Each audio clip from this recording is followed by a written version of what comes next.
Yeah, beautiful. Yeah. Love that. Uh, all good. So ready to play? Yeah, ready. Slay Rose, let's go. All right. Hi, everyone. So we're very excited to be presenting you this morning about the peer-to-peer community co-op.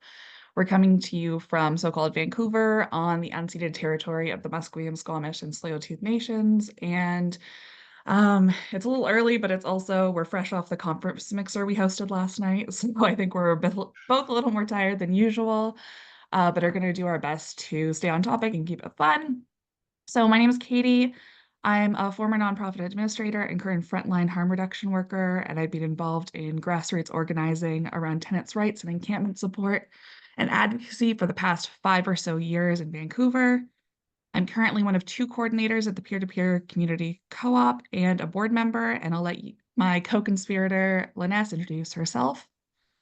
Hi everyone, my name is Lones. I use she, her. I'm a former peer worker in the downtown east side, and I'm now a community organizer. And yeah, I also work in advocacy for trans rights.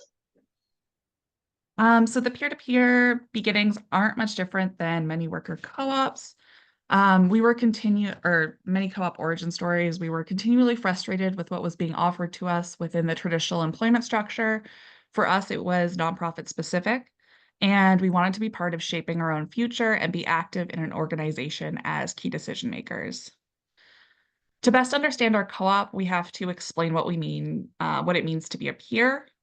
So we are a group of women and gender diverse folks who have been peers, meaning we have some lived or living experience of a marginalized identity, whether that be as queer folks, drug users, sex workers, being unhoused, being undocumented, a refugee, an immigrant, and just having a wide variety of intersecting disabilities. So too often on nonprofits, and specifically in Vancouver, where we're still in the midst of a drug poisoning epidemic and housing crisis, we've seen the word peer used to create a subcategory of workers.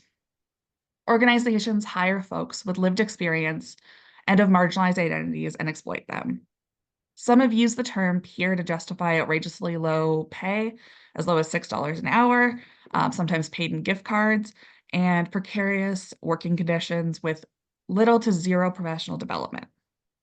Most organizations don't have health coverage for their peer workers.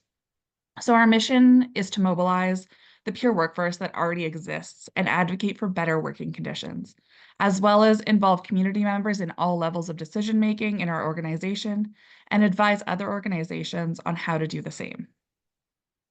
We value the self-liberation of peers, and we trust that peers know what they want and can make decisions for themselves.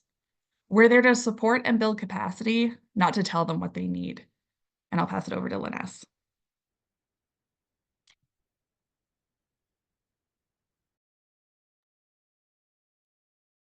Yes. Beautiful. Sorry, I got lost. So what I call our superpower is the fact that we are a team made of seven hyper marginalized women with a wide background. So we have people who are actively doing sex work. We have an elder for Chinatown. We have advocates for mental health, advocates for immigrants' rights, and that creates a community of workers, and that creates a community co-op that is made of very different perspectives, which brings a lot of richness to the work that we offer and the work that we do. Very quickly, I'm gonna talk about a story that we started in a nonprofit, like Katie said, and then our project ended and the board did not want to renew our project. So we had basically one decision, which was either we assemble as a co-op or we just lose the engagement and the group and the energy that we created with the community. So we decided to create a co-op. And since then, we've been quite successful. We hosted a couple of events, including a mixer for this conference yesterday, which was really great.